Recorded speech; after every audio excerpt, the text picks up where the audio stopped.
Salam untuk kita semuanya, berjumpa lagi dengan saya di channel Aritele Tutorial, tempat kita untuk berbagi informasi seputar informasi pendidikan dan informasi guru, serta informasi lain yang ada hubungannya dengan pendidikan dan guru. Pada pertemuan kali ini saya ingin berbagi satu informasi tentang informasi yang mengatakan bahwa tenaga honorer non-ASN bisa diangkat jadi pegawai pemerintah dengan perjanjian kerja atau P3K tanpa melalui tes. Nah, Bapak Ibu, bagaimana mekanismenya ini Bapak Ibu honorer bisa diangkat jadi P3K tanpa tes? Simak info berikut, jangan ketinggalan informasi. Dan bagi Bapak Ibu yang sedang menonton, demikian dengan Bapak Ibu yang mungkin baru menemukan video melalui channel ini, dukung dengan cara like dan subscribe, share, dan komen, serta nyalakan tombol notifikasinya supaya semua informasi yang disalurkan melalui channel ini selalu update di layar Bapak Ibu. Tanpa basa-basi lagi langsung pada informasinya.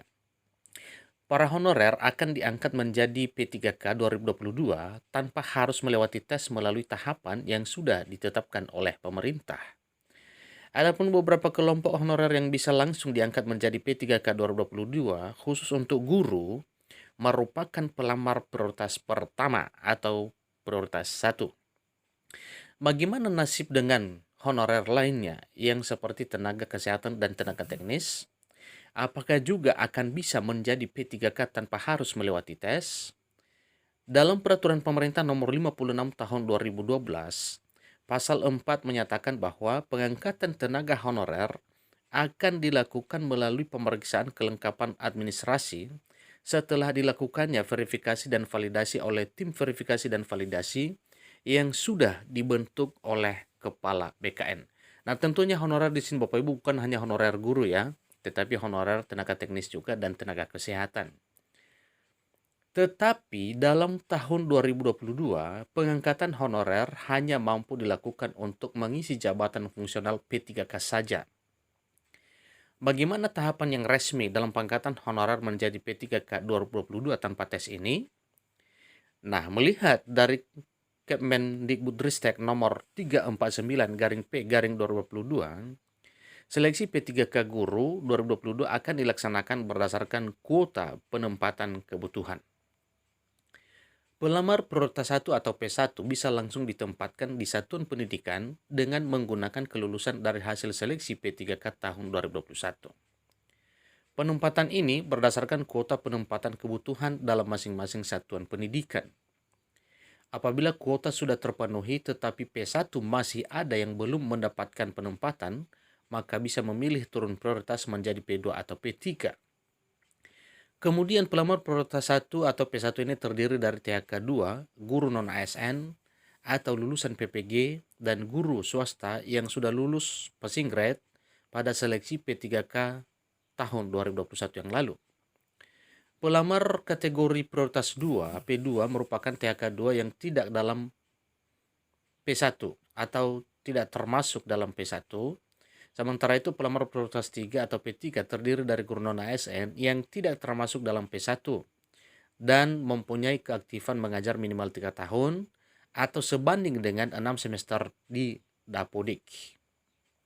Seleksi administrasi bagi P1 akan menggunakan hasil seleksi administrasi P3K tahun 2021. Sementara itu bagi P2, P3, dan P4 atau umum akan dilakukan verifikasi dan validasi data oleh panitia seleksi instansi pada daerah dengan 4 cara sebagai berikut. Pertama, cara yang pertama itu panitia akan mencocokkan kesesuaian data diri dengan NIK. Kedua, dengan mencocokkan kesesuaian data kualifikasi akademik dan sertifikat dengan kebutuhan P3K guru. Selanjutnya tahap ketiga yaitu pengecekan nomor ijazah dan bidang studi pada program pendidikan profesi bagi pelamar yang sudah mempunyai sertifikat pendidik. Dan yang terakhir yaitu tahap pengecekan keabsahan ijazah pelamar.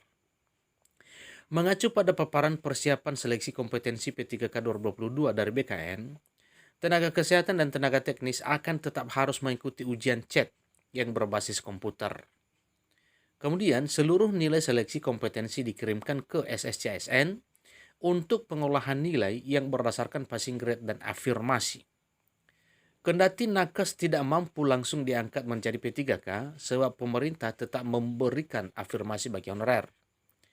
Mengacu pada Kemenpan RB nomor 968 tahun 2022, Pelamar penyandang disabilitas atau yang memiliki kekurangan akan mendapatkan afirmasi tambahan, yaitu tambahan nilai sebesar 10% dari nilai yang paling tinggi dari kompetensi teknis, yaitu 45.